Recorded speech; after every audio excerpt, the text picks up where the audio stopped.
Tapi sebenarnya yang paling iblis sekali itu adalah marketing. Jangan gitu loh. Owner daripada Yulo dan owner daripada Juragan Kucek sama. Dia juga yang namanya Fajar Purwoatmojo. Maka saya mempertanyakan begitu. Apakah beneran mereka ini advokat? Apa tidak? Korban Arif dan Fajar.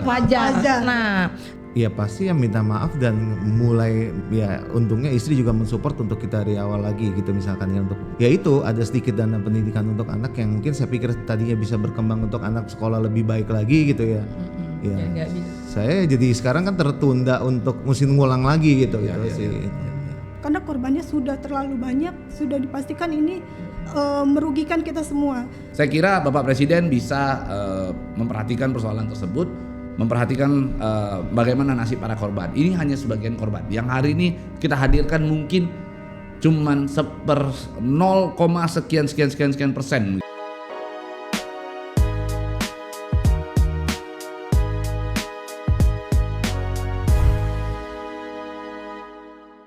Oke, kembali lagi di Unlock yang mana hari ini kita mengundang kembali para korban investasi bodong, dugaan investasi bodong yang dilakukan atau diduga dilakukan oleh Juragan Kucek Indonesia, PT Juragan Kucek Indonesia yang mana direktur utamanya adalah Fajar Purwoatmojo.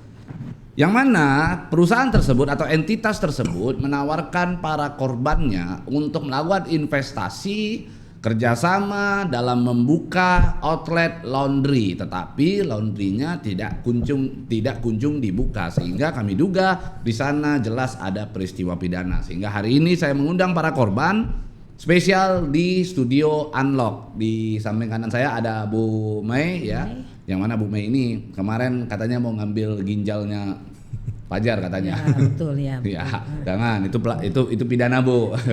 Ya, lalu ada Pak Mahero ya. Nah, hero itu artinya pahlawan, ya kan? Lalu ada Bu Ii ini juga sudah berkali-kali juga warawiri di sejumlah podcast dan orangnya paling punya data yang lengkap begitu ya. Kita akan mulai dari Bu Mai dulu. Gimana? Udah nyenyak makan atau udah nyenyak tidur dan enak makan? Belum lah ya, karena belum ketemu dengan si Fajarnya. Kita belum kontak dengan orangnya. Ini bagaimana kelanjutannya permasalahan yang saya hadapi dan rekan-rekan atau korban dari JK yang dihadapi ini. Maunya selanjutnya seperti apa? Memang sih pengennya cepet ya, tapi memang semua itu adalah berdasarkan proses hukum yang ada di Indonesia. Ya, memang kita harus apresiasi dengan para penegak hukum yang sedang menjalani proses ini. Tapi sejujurnya yang berharap secepatnya kalau bisa gitu loh. Ya. Kayaknya kita itu bukan sedekah uang 100 juta lebih ya kayaknya, karena uang 100 juta itu perlu dengan keringat dan banting tulang juga untuk mendapatkan uang seperti itu. Jadi kayaknya mohon dengan sangat lah ya kalau bisa prosesnya ini segera diselesaikan gitu. Karena nggak rela ya Bu ya kalau belum selesai. Nggak rela. Semua orang kalau ditanya rela nggak rela. Tapi memang iya. Semua memang takdir Tuhan, semua itu juga kehendak Tuhan ya. Apapun yang kamu upayakan kalau tidak memang itu rezeki kamu, memang itu akan tidak juga. Tapi kita namanya manusia itu berikhtiar dulu. Ikhtiar dulu, terakhirnya bagaimanapun juga itu udah kita serahkan kepada Tuhan. Oke, Ibu masih ingat nggak pada saat pertama kali Ibu mengumpulkan uang tersebut, akhirnya Ibu harus menyerahkan sejumlah uang kepada PT Juragan Kucek Indonesia, di mana Ibu berharap untuk mendapatkan keuntungan begitu. Masih ingat nggak uang itu muasalnya dari mana begitu? Asalnya memang sih ya, itu tuh hasil dari payah suami saya itu ya pensiunan ya.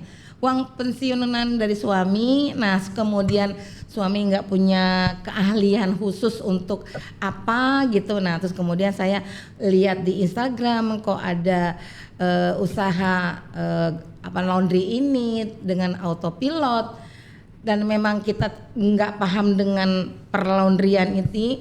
Kayaknya ini peluang yang bagus ya kayaknya gitu ya. Apalagi kita ini nggak punya skill di bidang itu, kayaknya bagus juga ya. Iya, berharap sih sebenarnya kalau untung besar kayak yang dijanjikan itu ya enggak juga. Tapi memang kita berharap ya mungkin seandainya sebulan itu ada 5 juta untuk kita berdua menikmati sisa hidup, ya enggak maulah ya seperti itu gitu ya.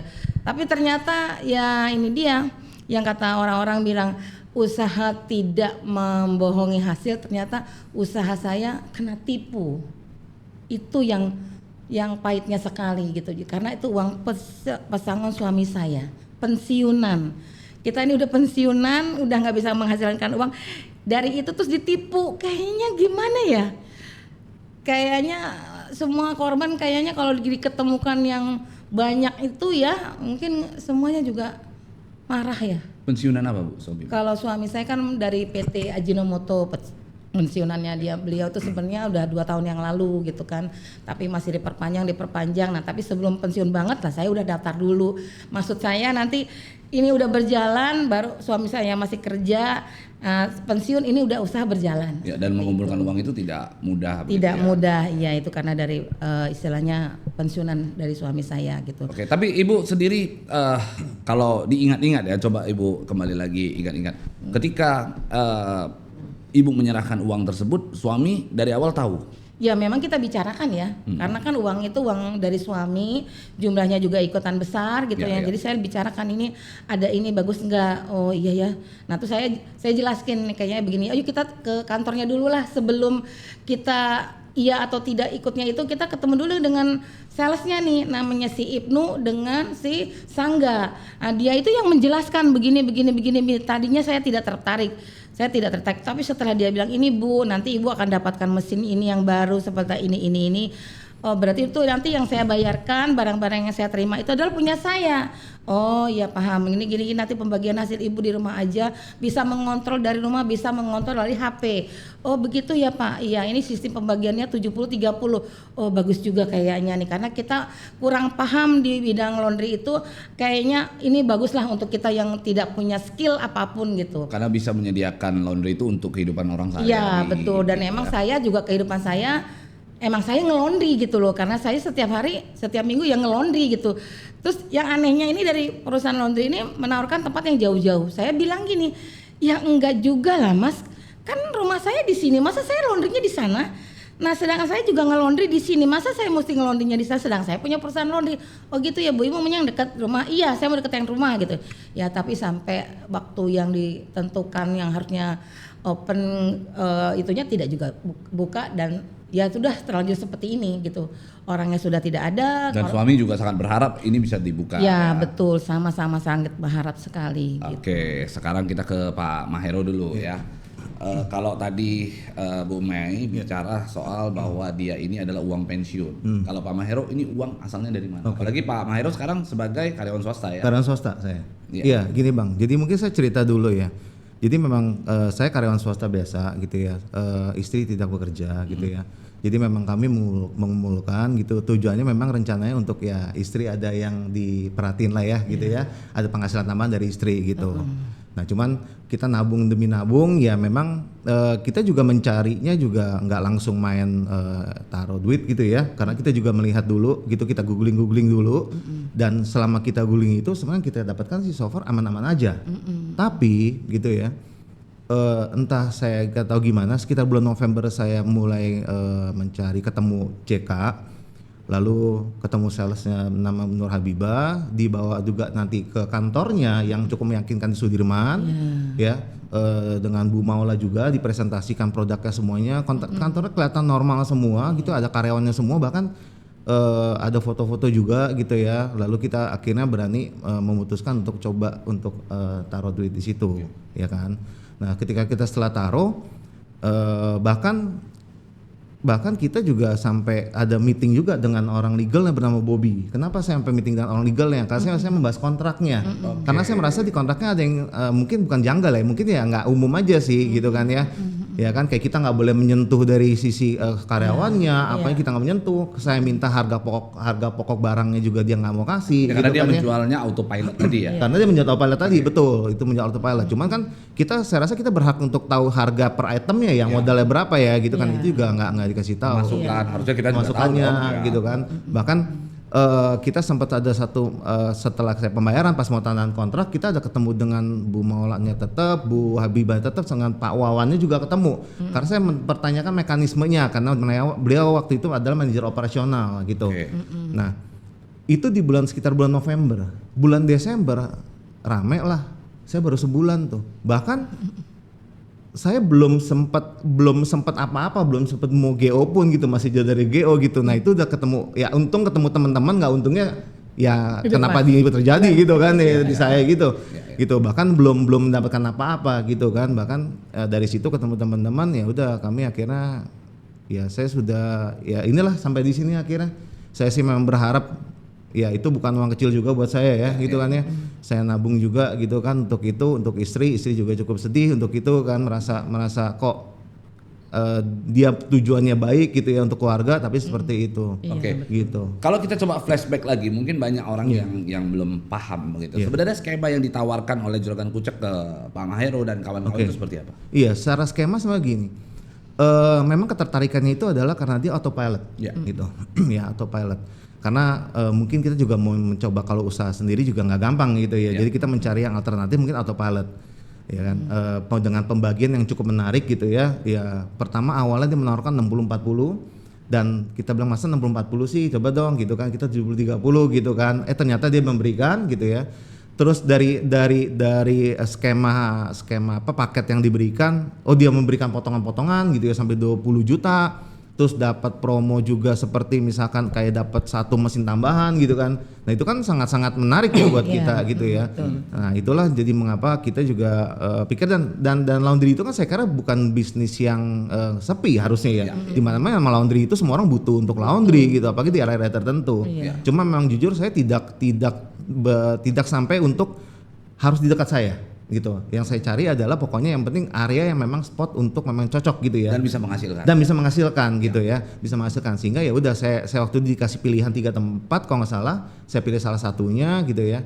Bahkan ada bukti-buktinya juga, foto-fotonya rapi semuanya di situ. Sampai ada keterangannya, detail sekali keterangannya itu, ya udah saya memutuskan di situ. Jadi awalnya memang seperti itu, Bang. Oke.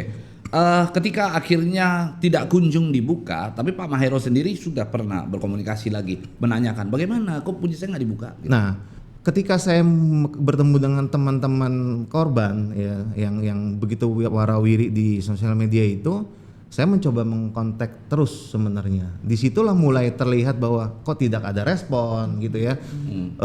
Kecurigaan pertama sih itu adalah kenapa kok untuk persiapan GO untuk membangun itu saya dijedain sampai 2 bulan dengan alasan katanya antriannya panjang untuk merenov yang lain gitu. Oke, antrian. Mari kita coba lihat surat perjanjiannya boleh. Bapak. Iya. Ya ini jadi saya juga bawa sebenarnya surat perjanjian saya. Jadi untuk kita sambil membuktikan, karena kan kalau di perjanjian itu ada nomor serinya dia kan. Ini sebenarnya adalah investor keberapa sih? Kan Betul. Orang keberapa yang uangnya dihimpun oleh PT Juragan Kucek. Betul. Ini Bang, ini ada saya tuh ke 651. Ini adalah perjanjiannya ya. Nanti boleh dimasukin. Jadi bayangkan di sini Pak Mahero adalah orang yang uangnya dihimpun dengan nomor 651. Sekarang kita uji aja berapa sih penghasilannya dia. Kalau Pak Mahero ini mengambil paket berapa nilainya? Saya paket yang tengah dapat potongan 20 juta jadi 155. 155. Kita katakanlah 150 juta. Coba ada kalkulator nggak? Kalkulator kita hitung, ya kan? 150 juta dikali 651. Setelah Pak Mahero pun banyak. Jadi sebenarnya banyak sekali korban yang sampai ada 67 sekian gitu. Tapi kita anggap 650 lah. Sekalipun Pak Mahero 651. 155 kali 155 juta kali 651. 97 miliar 650. Berapa? 97 miliar. 97 miliar, 650 juta. Hampir 100 miliar begitu, ya kan? Betul. Artinya kerugian korban mencapai bahkan lebih dari 100 miliar karena kita ada juga korban yang ada di kita nilai nomor seri dia itu lebih dari 651. Iya, betul. Ya kan? Ada yang sampai terakhir 732. 732. Oke, coba 732 dikali 150. 700 itu. Iya, saya tahu itu udah ada. 1098, 109 miliar. 109 miliar. Bayangkan orang yang diduga melakukan perbuatan penipuan dengan nilai 100 miliaran masih bisa keliaran. Bahkan hari ini dapat infonya hidupnya begitu tenang di Jepang. Jadi bayangin, kalau saya sih bukan marah tetapi lebih ke melihat para korban ini sedih, Pak. Gitu ya. Uang kalian, mohon maaf ya, saya duga digunakan untuk kehidupan keluarganya di Jepang, dia menikmati bunga sakura di sana begitu. Sementara kalian di sini dengan penuh harapan menunggu yang dijanjikan begitu. Sehingga saya kira memang sudah sepatutnya orang tersebut harus segera diproses. Bukan begitu, Mas Budi selaku salah satu kuasa hukum? Gimana menurut Mas Budi peristiwa ini? Untuk peristiwa terkait dengan Juragan Kucek ini pihak Barreskrim sudah sangat profesional, sudah aktif. Kemarin saya sudah mendapatkan informasi dari pihak Barreskrim yaitu pemeriksaan pihak PPATK yaitu terkait dengan laporan keuangan dari PT Juragan Kucek. Terus dari Kepala Eksekutif Jasa Pelaku Usaha Edukasi dan Konsumen atau EPK. Oke. Dari jasa keuangan ya? Dari jasa keuangan. Itu juga sudah diperiksa. Nah, kemarin pihak Barreskrim juga sudah ke tempatnya si Arif. Oke. Udah sampai ke sana. Info yang terakhir saya terima, Arif tidak ada di tempat. Tidak ada di tempat. Rumahnya kosong. Gitu. Artinya tidak punya itikat baik. Tidak ada kalau tidak Arif, punya itikat gitu. baik.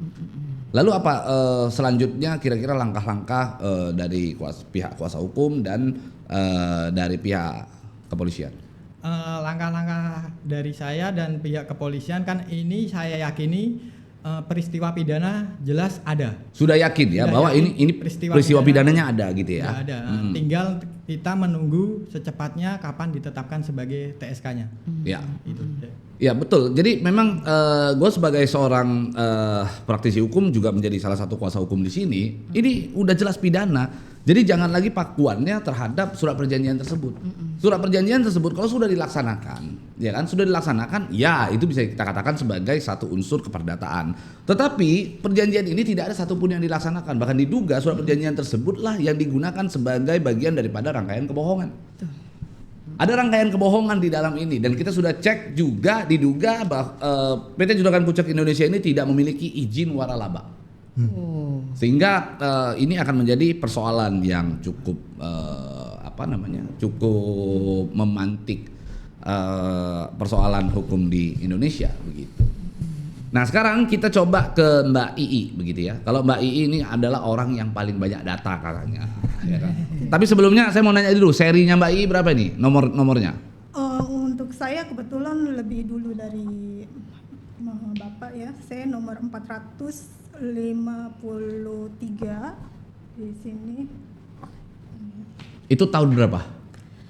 Tahunnya tahun kemarin. Tahun 2025. Kalau Bapak? November 2025. November 2025. Kalau Ibu di bulan apa? Aku bulan April. Bulan April? Mbak Desember ya? November 2025. November, dari bulan April ke November. April, Mei, Juni, Juli, Agustus, September, Oktober, November, 7 bulan begitu. Jadi selama 7 bulan itu mereka sebenarnya sudah tahu. Jadi gini, kalau kita bicara mens rea ya Bu, ini kita coba sambil edukasi. Mens rea itu adalah itikat yang tidak baik atau niat jahat dari seseorang. Kalau kita mau bicara niat jahat seseorang, sebenarnya dari dua hal ini, interval waktu dari yang Ibu punya dari bulan April lalu kemari bulan November, dari situ sebenarnya sudah kelihatan tuh niat jahatnya. Iya, betul. Kenapa saya ingin katakan begitu? Dari bulan April kan sudah ada yang membayar dan tidak dibuka. Tapi kenapa dia tetap lakukan perhimpunan dana? Betul. Selanjutnya.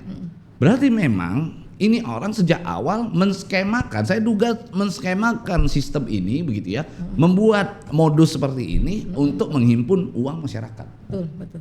Ya, jadi dari sini aja sebenarnya sudah kelihatan nih mens rea-nya sudah ada nih kan.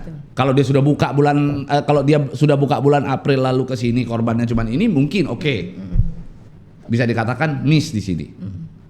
Ini sekarang dari bulan April nggak dibuka-buka, bukannya malah stop untuk menghimpun dana, fokus terhadap membuka outlet itu, justru malah ini dia himpun lagi dana di bulan November. Iya betul. Nah ini kan kacau. Kalau ibu tadi bulan berapa? Saya di bulan April itu nomor saya 464. Wah deketan berarti. Iya. Cuman di sini saya tambahkan ini sebenarnya kalau yang tambah gregetan saya ini mungkin kalau ketemu orangnya mungkin saya bacok kali ya. Ya, karena dia Nanti pidana Bu. betul memang pidana, tapi saya nggak, sebenarnya dia udah tahu loh. Marketing itu tahu kalau dia itu udah nipu. Iya. Tapi kenapa dia masih melanjutkan? Dia rayu lagi orang lain. Iya. Terus dia tahu setelah dia 2 tahun kepepet baru dia bilang, "Saya resign ya, Bu." Nah, kemudian setelah dia lari kemana, terus ini mencar gitu, ternyata bikin lagi dengan nama lain lagi, Ya. orangnya itu lagi. Jadi sebenarnya inti pertama kali semua perusahaan itu adalah marketing. Jadi sebenarnya marketing itulah tombak yang kejahatannya.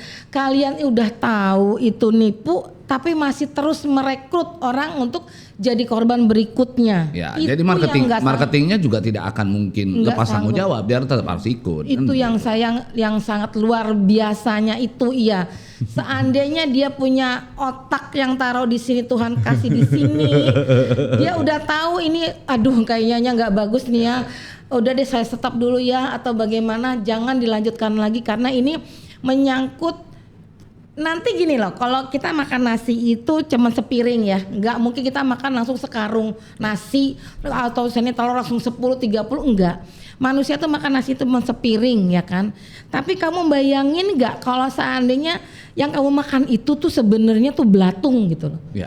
Bukannya kenikmatan, kamu tuh tahu itu kalau kamu tuh mau bohongin orang, tapi masih lanjut. Sepertinya gini loh.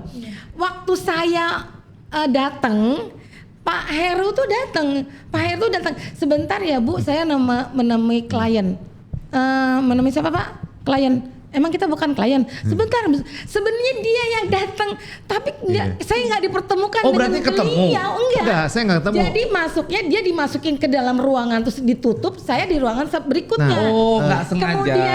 Kemudian saya udah mulai teriak, ini ternyata dipindahkan ke ruang lantai bawah ke kayak kantin ya. Iya, jadi kayak kantin. betul. Jadi kita nggak ketemuan. Seandainya ketemuan saya akan bilang jangan Pak, jangan gitu loh. Iya, jadi saya ketika datang itu kan waktu pertama saya datang itu dibawa ke atas dengan kantornya. Tapi pada yang kedua itu yang saya bilang saya tanda tangan kontrak itu, saya nggak dibawa ke atas. Dia bilang katanya lagi ada tamu di atas. Jadi saya dihindari untuk datang ke atas. Iya. Saya langsung diajak di tempat luar di luar. Di luar. Di restoran, di kafe di luar gitu. Nah untuk itu. kontrak gitu. Padahal yang itu tuh Dan gini. itu kurang lebih di bulan-bulan yang sama Bu ya waktu itu Ibu datang ya. Ya itu bulan November sebenarnya waktu itu. mensreanya sudah ada, itu niat jahatnya jelas. Iya, jelas banget Pak, itu jelas banget. Seandainya dia berpikir kalau itu dia tuh manusia, ternyata memang dia bukan manusia, dia iblis ya kan. Ya nggak apa-apa, gue terima duit lagi. Dia nggak tahu ini orang menderita dari sampai ada yang meninggal, itu kan sangat luar biasa banget ya. Iya. Yang pertanyaan gini, sebentar ya Bu, saya mau nemuin klien. Maksudnya lu, gue bukan klien gitu ya? Oh nggak bisa dong, kan gue juga klien lu gini gitu, nggak bisa begini. Oh ibu ke ruangan sebelah. Nah di ruang sebelah saya memang lihat ada di ruangan yang tengah itu ada orang di ruangan itu sedang bincang-bincang ini. Kayaknya jangan-jangan ini korban berikutnya, tapi saya memang nggak bisa buka ya kan, saya kan nggak tahu ini sepertinya apa. Tapi karena kemudian saya balik lagi keluar, ruangan itu udah sepi. Ternyata Pak Heru dipindahin ke Mungkin itu justru orang lain Bu kemungkinan. Karena saya nggak pernah naik, jadi ada korban ketiga mungkin di situ. Nah itu juga. Saya nggak pernah naik, mungkin itu orang yang lagi Bu. Tapi kita di waktu yang sama Bu, kurang lebih ya. Iya gitu loh. Gitu. Jadi ya, memang niatnya udah nipu ya. Gimana Mbak I? Dari awal. Jadi sebenarnya kalau seandainya gini, iblis-iblisnya itu emang ya si Fajar, si Arif atau siapapun dia ya gitu ya, oke lah. Tapi sebenarnya yang paling iblis sekali itu adalah marketing. Dia tahu ini setelah ngambil duit ini dikemanain duitnya, dikirimin kemana. Dia tahu ini korban itu udah banyak, 1, 2, 3, 4, 5 itu udah tahu uangnya itu tidak akan pernah terrealisasi untuk dibuka, grand opening itu tidak akan pernah ada, tapi dia masih terima. Masih terima. Itu yang saya sebut itu niat jahat. Jadi kalau dalam hukum itu ada istilah namanya mens rea. Ya itulah mens reanya. Itu dia. Kalau Mbak I bagaimana? Intinya kalau menurut saya sih ini modus operandi penipuan yang terstruktur ya Bang. Karena kalau saya lihat ini semua korbannya dari awal sampai arah ke grand opening, semuanya nggak ada yang grand opening. Ya, ya. Begitu. Jadi semuanya ditipu begitu Bang. Ya, tapi memang dia menjawab bahwa ada sebagian yang sempat grand opening. Iya. Iya, Sebenarnya tapi katanya enggak. asetnya diambil lagi sama Oh, mereka. akhirnya tutup juga ya, nggak diperpanjang juga. Iya, jadi nggak ada keuntungan, malah mereka informasinya nombok begitu. Ya, bahkan ada yang katanya sudah buka, habis itu diganti jadi cucian motor. Macam-macam. Ada yang sudah buka, kemudian tutup dengan alasan katanya di maintenance dulu, terus ternyata setelah dibuka barang-barangnya udah nggak ada. Oke, jadi ini mungkin untuk kita sampaikan kepada penonton lebih jelas. Juragan Kucek ini menyediakan franchise laundry, begitu ya? Ya. Franchise laundry, seseorang membayar cukup dengan misalnya nilai 150 juta begitu. Serahkan ke dia, udah nggak usah tahu apa-apa. Pokoknya usaha laundrynya dikerjain, usaha laundrynya dibuka, oke, dia yang kerjakan, dia yang operasikan, nanti keuntungannya di sana bagi hasil. Iya. Nanti di sana dia menyediakan yang namanya mesin cuci dan lain-lain begitu. Dan terakhir itu banyak juga informasinya mesin cucinya juga ternyata bukan beli, bukan punya sendiri. Iya, katanya sewa. Ya, ada yang sewa begitu ya, ada Iya. sejumlah barang yang sewa. Iya. Kalau Mbak I ada informasi apa, Mbak? Katanya Mbak I ini pusat informasinya korban juragan Kucek. Aku nggak ada informasi, cuman aku searching aja sih. Aku lihat, wah ini orang terkenal nih begitu. Hah? Orang terkenal? Iya, bahkan dia sampai aku lihat foto-fotonya tuh dia tanda tangan sama wakil pertimbangan presiden. Siapa? Dan Watim Pres. ini Arif Khairul Yuliardi ini. Oke, dia tanda tangan sama Watim Pres. Watim Presnya siapa? Wakil pertimbangan presiden, aku nggak tahu ya, hanya lihat di foto-fotonya aja. Boleh nggak dicek sekaligus kita sampaikan kepada Watim Pres nanti. Coba ada nggak? Kalau ada fotonya boleh dihadirkan. Bahkan kita mungkin bisa mengakses ke sana. Sangat mungkin sekali kita bisa akses ke sana untuk kita sampaikan. Tapi ini sepertinya jauh bisnis yang dia perkenalkan tersebut jauh sebelum ada Juragan Kucek. Nggak apa-apa, nanti artinya kan dia kenal nih. Karena kan gara-gara foto itu bisa jadi banyak korban yang akhirnya menyerahkan sejumlah uang. Nanti saya minta tolong sama Watim Presnya untuk tolong dong bantu tagih kan gitu. Iya, Ya kan? iya, Salah satunya bisa dong, ya kan? Mana? Siapa ini? Ini lagi foto bersama. Ini Watim Pres. Siapa ya? Iya. Watim Pres ya? Nggak ada nama ya? Tapi di situ ditulis di captionnya dengan Tampak nomor 2 dari kiri CEO. ya. Oh, bersama Watim. CEO mahasiswa Iya. jagoan ID. Ini apa jagoan ID ini? Ini bisnis, sepertinya kalau saya lihat postingannya bisnis sebelumnya. Oke. Jadi maksudnya orang seperti yang seterkenal ini kok bisa gitu sampai merugikan orang banyak begitu. 2018 ya? Saya nggak tahu tahunnya tahun berapa, saya nggak perhatikan. Boleh nanti dicarikan siapa namanya. Nanti boleh kita coba untuk cari tahu. Bahkan mungkin kita samperin.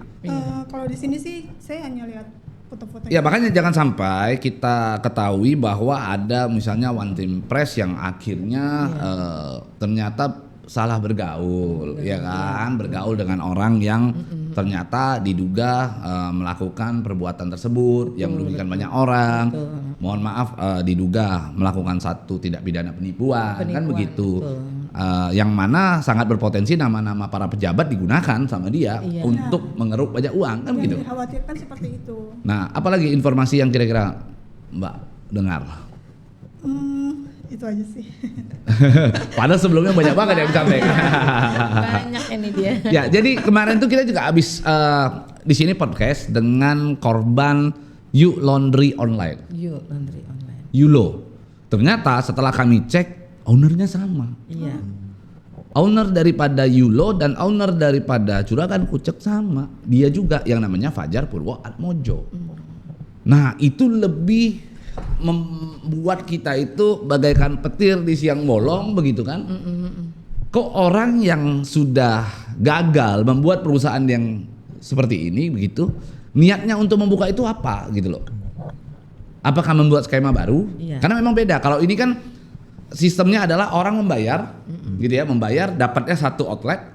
Kalau Yulo itu orang membayar cukup 25 juta. 25 juta itu nanti di dalam satu outlet itu ada sekitar 10. Apa namanya sih istilahnya? MKC apa? Apa ya? MCK apa? SKC. SKC itu apa? SKC. Apa ya? Sertifikat apa gitu. Jadi ada lah gitu. Kalau saya sebutnya MCK gitu kan. Itu per outlet 2,5 M.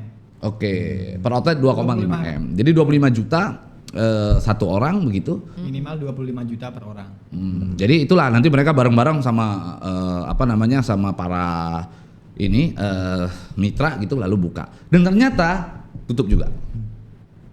Dan gilanya kemarin ada seseorang, saya tidak akan sebut namanya dulu karena orangnya belum bertemu dengan saya. Ditawari lagi yang namanya Waspresso. Dan Waspresso ternyata dibalik dari itu semua juga diduga ada Fajar Purwoanmojo. Jadi ini orang kerjaannya begitu. Jadi kalau kita bicara bahwa ini adalah niat jahat gitu ya, maka kita duga sekali di sini sudah terbukti niat jahatnya. Iya. Tinggal kita serahkan kepada penyidik, biar penyidik yang nanti bekerja kan begitu. Kira-kira gimana menurut Pak Mahero? Iya, cuman yang saya bingung kok seperti semudah itu ya, segampang itu ya dia. Maksudnya membuka satu usaha dengan usaha lainnya dengan yang sejenis dan modus penipuan. Modusnya sama gitu loh. Gitu kan. Dan mungkin bodohnya saya adalah saya nggak ketemu gitu pada saat pertama kali saya cari googling dan terlihat aman-aman saja secara fisik, penampilan semuanya juga ini gitu sih. Gitu. Nah itu yang saya nggak tahu sih gimana sih sebenarnya. Kaget nggak ketika tahu bahwa dia membuka lagi namanya Yulo, dia buka lagi yang namanya Waspresso. Nah itu dia. Kalau saya enggak, waktu terakhir Desember itu saya ketemu November itu terakhir Pak Bobi sebagai legal perusahaan itu ya, dia bilang gini, Bu maaf ya Bu, mungkin saya Desember akan resign. Loh, emang kenapa Mas? Saya udah kebanyakan gap dengan marketing adminin dengan perusahaan kan dengan gitu, karena saya terlalu pro dengan korban katanya gitu. Tapi nanti akan 25 ini akan meledak Bu. Terus emang kenapa? Karena dia mau buka lagi Bu Yulo. Oh berarti ini orang udah mau uang dari JK ini dialihkan ke Yulo, dibuka. Oh ini ntar mau cuci tangan. Perasaan saya seperti itu. Tapi saya gimana? Ntar tenang Bu, nanti Ibu diurusin dengan masih marketing yang lain katanya gitu, manajemen yang lain gitu ya.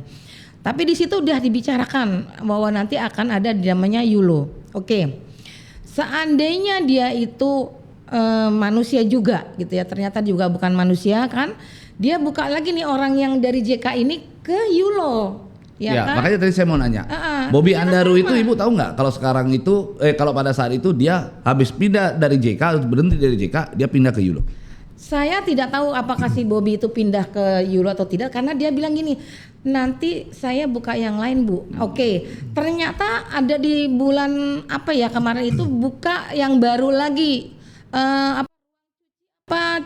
Apa itu mereka ada di situ? Loh, ada lagi si Bobi, ada si Ibnu, ada di Sangga. Iya.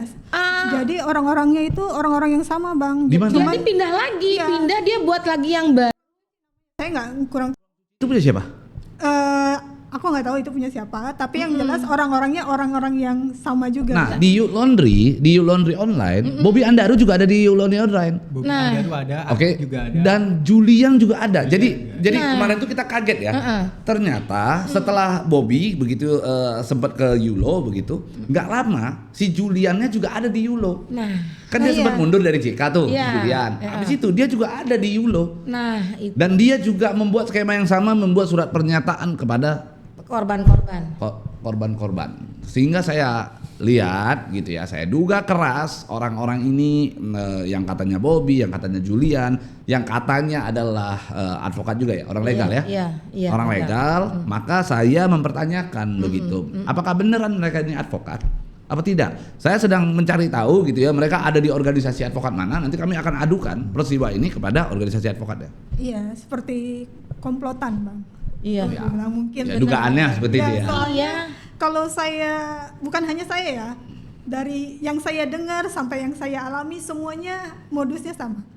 Iya. Jadi ini kayak terstruktur gitu. Jadi modus operandinya ya itu aja, orang-orangnya itu aja gitu. Wih, polanya ya luar biasa ya. Nanti coba saya akan adakan satu hari, saya akan pertemukan seluruh korbannya. Jadi dari korban JK, Juragan Kucek, korban You Laundry, saya akan kumpulkan semua jadi satu. Korbannya Waspresso saya akan kumpulkan jadi satu. Nah itu iya. Kalau nanti misalnya ada hal yang lain, misalnya mohon maaf ada entitas lain, lagi kita kumpulkan lagi, semuanya jadi satu. Jadi biar semuanya saling sharing lah. Sharing. Nanti ya, kita buat apa? Arisan korban. dari Arif dan ini sebenarnya kita bukannya You Laundry lagi atau JK atau lagi One Preso, tapi korban Arif dan Fajar. Nah, tapi juga marketingnya juga benar jahat juga, itu yang saya nggak sanggup itu, bener-bener. Mereka tuh sebenarnya tahu loh kalau kita tuh mau ditipu, tapi kenapa juga masih melanjutkan juga, itu pertanyaannya. Tapi pertanyaan gini, waktu saya masuk gini, menantu saya bilang gini, ada kok mah, itu JK tuh dibuka loh mah, di sini jalan loh mah, rame loh mah gitu. Berarti sebelum saya masuk ke JK itu udah ada. Nah terus mantu saya di sana gini, iya nih di tempat aku juga ada buka JK, sampai sekarang, sampai detik ini tuh dia buka dengan nama JK juga. Oh ya? Saya bilang itu di daerah Pamulang. Saya bilang gini, mungkin bukannya dari JK karena JK-nya udah nggak ada, jadi dia kelola sendiri, tapi dengan nama brandnya tuh masih ada itu dia. Tapi seperti kayak Bu Woro ya, seperti itu juga. Nah jadi sebelum saya memang masuk gitu, kalau memang saya bilang, kenapa saya goblok banget ini? Kok ya saya tanda tangan ratusan juta, tapi saya tidak lihat nih yang namanya Fajar seperti apa, yang namanya mukanya si Arif seperti apa, tidak tahu seperti itu, gak pernah ketemu. Jadi ketemunya cuman ya si Bobby, cuma si Sangga, sama si itu doangnya. Tapi yang jadi ternyata modusnya mereka ini ada lagi nih, pertama kali dibuatkanlah apa yang namanya kamu minta, laundry, ada laundrynya, kemudian disebarkan, ini lo buka, ini lo buka, ini lo buka. Setelah kita merasa oh dia memang ada, baru kita ikutan. Nah kemudian seperti Yulo juga ada di Ciputat, di situ ada juga dibuka, nih ada Yulo juga ada buka, tapi kemudian ditipu lagi.